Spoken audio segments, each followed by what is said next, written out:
Bismillahirrahmanirrahim. Assalamualaikum warahmatullahi wabarakatuh. Selamat pagi anak-anak semuanya. Semoga kalian selalu dalam keadaan sehat walafiat. Amin. Untuk pertemuan ini kita akan membahas materi tentang statistika, yakni pengolahan data dan hal-hal lain yang terkait dengan statistika tersebut. Kita mulai. Yang pertama adalah mengumpulkan data. Data merupakan kumpulan berbagai keterangan mengenai hal tertentu untuk mendapatkan gambaran mengenai suatu keadaan. Atau kata lainnya, data merupakan catatan informasi yang diperoleh berdasarkan fakta. Ada 3 cara dalam memperoleh data yang akan kita pelajari. Yang pertama yakni wawancara dengan narasumber, yang kedua pembagian kuesioner atau angket, dan yang ketiga atau terakhir adalah observasi atau pengamatan. Setiap cara mempunyai kelebihan dan kekurangan masing-masing. Selanjutnya kita akan belajar menyajikan data. Untuk materi di kelas 4 ini kita akan belajar menyajikan data dalam 3 bentuk. Yang pertama adalah tabel, yang kedua dalam bentuk diagram garis, dan yang ketiga atau terakhir adalah dalam bentuk diagram batang. Sebagai contoh, Pak Guru di sini punya 20 data tinggi badan siswa kelas 4. Nah, data ini masih acak, tidak urut, sehingga akan membuat kita kesulitan dalam menyampaikan atau membaca dan menafsirkan data tersebut, sehingga harus kita sajikan dalam bentuk tabel. Langkah yang pertama adalah kita siapkan dulu sebuah tabel, kemudian kita tentukan mana data terkecil dan mana yang merupakan data terbesar. Selanjutnya data tersebut kita masukkan dalam kolom tinggi badan siswa. Yang paling kecil di atas 128, 129, 130 sampai paling besar 132. Selanjutnya kita cari banyaknya data tersebut atau angka tersebut muncul pada data acak tadi. 128 muncul sebanyak 1, 2, 3, 4. Nah, 4 kali muncul sehingga banyak siswa kita isi dengan 4. Begitu seterusnya sampai semua data lengkap kita cari dan kita tuliskan. 129 ada 6, 130 ada 1, 2, 3, ada 3, kemudian 131 ada 4 anak, dan yang terakhir 132 ada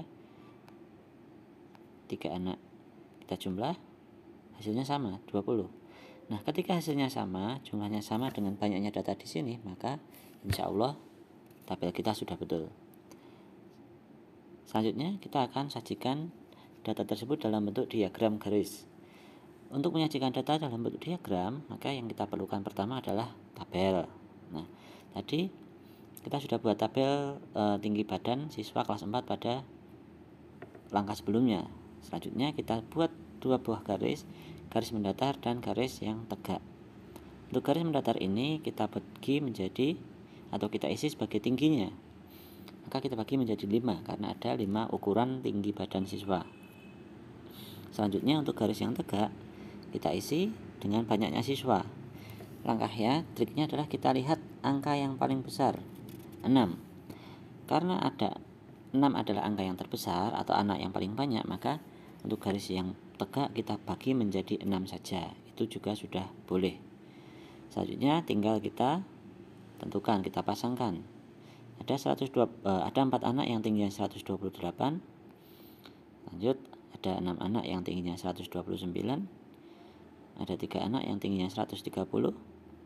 Ada 4 anak yang tingginya 131. Dan ada 3 anak yang tingginya 132. Ingat, pada masing-masing pertemuan garis antara tinggi dengan banyak siswa kita beri sebuah titik yang cukup besar. Langkah berikutnya adalah kita hubungkan titik-titik tersebut dengan sebuah garis. Nah, sehingga kita sudah mempunyai sebuah diagram garis di sini yang menunjukkan tinggi badan siswa kelas 4 beserta banyak siswanya. Cukup mudah bukan? Selanjutnya kita akan coba sajikan data tersebut dalam bentuk diagram batang. Langkahnya sama seperti pada penyajian diagram garis tadi.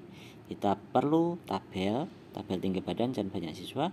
Kemudian kita juga siapkan 2 buah garis, 1 garis mendatar untuk tinggi badan dan 1 garis yang tegak untuk banyak siswa. Triknya tetap sama, kita lihat angka yang paling besar. Selanjutnya tinggal kita masukkan 4 anak tingginya 128, 6 anak tingginya 129, 3 anak tingginya 130, 4 anak tingginya 131 cm, dan 3 anak lagi yang tingginya 132. Nah, seperti ini. Kita bisa kombinasikan warna-warnanya agar tabel kita atau diagram batang kita menjadi semakin menarik. Bagaimana anak-anakku? Sudah bukan? Selanjutnya tinggal kita hubungkan antara banyak siswa dengan tinggi batangnya. Nah, seperti ini. Oke, jelas bukan? Kita sekarang akan melakukan pembahasan soal. Silahkan disimak. Soal ini Pak Guru ambil dari buku matematika buku matematika kurikulum 2013 untuk siswa kelas 4 pada halaman 170. Kalian bisa buka atau bisa kalian simak di sini ya. Tapi untuk pembahasan ini Pak Guru hanya cukupkan sampai 5 nomor saja. Oke, yang pertama. Di sini ada sebuah tabel suhu minimum dan suhu maksimum di beberapa kota di Indonesia. Perintahnya adalah sajikan data suhu tersebut dalam diagram batang. Maka kita buat tadi garis mendatar dan garis tegak seperti ini kurang lebih ya. Yang berwarna biru merupakan suhu minimum dan yang berwarna merah merupakan suhu maksimumnya. Oke.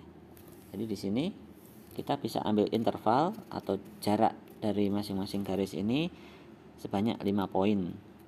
Tentunya apa? Tentunya agar kita tidak terlalu banyak menulis angka pada garis yang tegak tadi, pada sumbu vertikalnya. Selanjutnya untuk soal, sebelumnya agar mempermudah kita dalam melihat data, maka kita boleh memberikan angka pada bagian atas batang yang menunjukkan nilai dari batang tersebut. Seperti contoh, minimum di Malang adalah 17 derajat, suhu maksimumnya 33 derajat. Banyuwangi suhu minimumnya adalah 15 derajat. Suhu minimumnya adalah 15 derajat dan suhu maksimumnya adalah 29 derajat. Dan seterusnya. Kita lanjut ke soal nomor 2. Paman Meli memiliki pohon mangga. Dalam 5 hari pohon itu berbuah. Pada hari Senin pohon itu berbuah sebanyak 7 kg, hari Selasa sebanyak 4 kg, hari Rabu 9 kg, hari Kamis 6 kg, dan hari Jumat sebanyak 3 kg. Buatlah menjadi diagram batang. Langkah pertama kita harus buat tabel terlebih dahulu untuk memudahkan kita dalam membuat diagram. Tabelnya kita sesuaikan dengan informasi yang ada di soal. Hari Senin ada 7 kg, hari Selasa ada 4 kg, hari Rabu ada 9 kg, hari Kamis ada 6 kg, dan hari Jumat ada 3 kg. Nah, kita masukkan dalam tabel yang kita siapkan. Selanjutnya kita buat diagramnya sesuai dengan tabel yang telah kita siapkan tadi. Hari Senin 7 kg, hari Selasa 4 kg, hari Rabu 9 kg, hari Kamis 6 kg, dan hari Jumat 3 kg. Kenapa ini nggak off? Selanjutnya untuk soal nomor 3.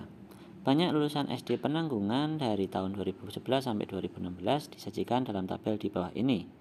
Tahun berapakah SD Penanggungan memiliki lulusan terbanyak? Kemudian soal yang kedua, berapa banyak lulusan SD Penanggungan pada tahun 2016? Nah, ini harusnya bukan tabel ya, ini diagram. Nah, ini bukan tabel tapi diagram. Pertanyaan yang pertama, SD Penanggungan memiliki lulusan terbanyak pada tahun, kita tinggal lihat mana yang paling panjang batangnya. Nah, ada dua, yakni tahun 2014 dan tahun 2015. Kemudian, yakni 180 siswa. Kemudian soal yang kedua, banyak lulusan SD Penanggungan pada tahun 2016. Maka kita konsentrasikan, di sini 2016 sejajar dengan 165. Maka lulusan SD Penanggungan pada tahun 2016 adalah 165 anak. Next, soal nomor 4. Edo mendata banyak saudara kandung dari teman-teman sekelasnya. Berapa banyaknya siswa yang mempunyai saudara kandung lebih dari 2? Berapa banyaknya siswa yang memiliki saudara kandung paling banyak? Oke, untuk soal yang pertama, siswa yang mempunyai saudara kandung lebih dari 2, kita lihat yang lebih dari 2 yaitu 3 dan 4. Yang saudara kandungnya 3 ada 3 anak, kemudian yang saudara kandungnya 4 ada 1 anak, sehingga 3 ditambah 1 ada 4 anak atau 4 siswa yang memiliki saudara kandung lebih dari 2. Soal nomor 2, siswa yang memiliki saudara paling banyak ada berapa saudara? Ada 4, yakni ada 1 siswa saja. Begitu. Ini termasuk penafsiran diagram batang. Oke, lanjut ke soal yang terakhir. Di bawah ini disajikan diagram batang hasil ulangan tengah semester matematika kelas 4B dan kelas 4D. Pertanyaan yang pertama, berapa banyak siswa di kelas 4B? Maka kita lihat kelas 4B diwakili dengan warna biru. Kita lihat 2 tambah 5 tambah 4 tambah 18 tambah 8 tambah 2 tambah 1. Oke, hasilnya ada 40 siswa. Soal yang kedua, berapa banyak siswa di kelas 4D? Kelas 4D diwakili dengan diagram batang berwarna merah, yakni 3 tambah 4 tambah 9 tambah 8 tambah 16 tambah 1. Hasilnya adalah 41 siswa. Jadi kelas 4D siswanya lebih banyak dibandingkan kelas 4B. Pertanyaan yang ketiga, berapa banyaknya siswa yang memperoleh nilai 10 di kelas 4D? Kita lihat kelas 4D tadi batangnya berwarna merah. Nah, pada nilai 10 tidak ada batang berwarna merah, sehingga sehingga 0 siswa yang memperoleh nilai 10 pada kelas 4D. Lanjut, di kelas 4D berapa siswa yang memperoleh nilai tertinggi? Nah, nilai tertingginya mana? Ini 4D-nya double ini. Kita hapus saja. Berapa siswa yang memperoleh nilai tertinggi di kelas 4D? Kita lihat nilai tertinggi untuk kelas 4D adalah 9. Ada 1 anak. Oke, itulah tadi anak-anakku penjelasan materi statistika dan pembahasan latihan soal untuk buku paket matematika kelas 4 kurikulum 2013 halaman 170. Kalian bisa lanjutkan untuk nomor-nomor yang lain. Jika ada yang masih belum dipahami, silakan ditanyakan. Silakan kalian tulis di kolom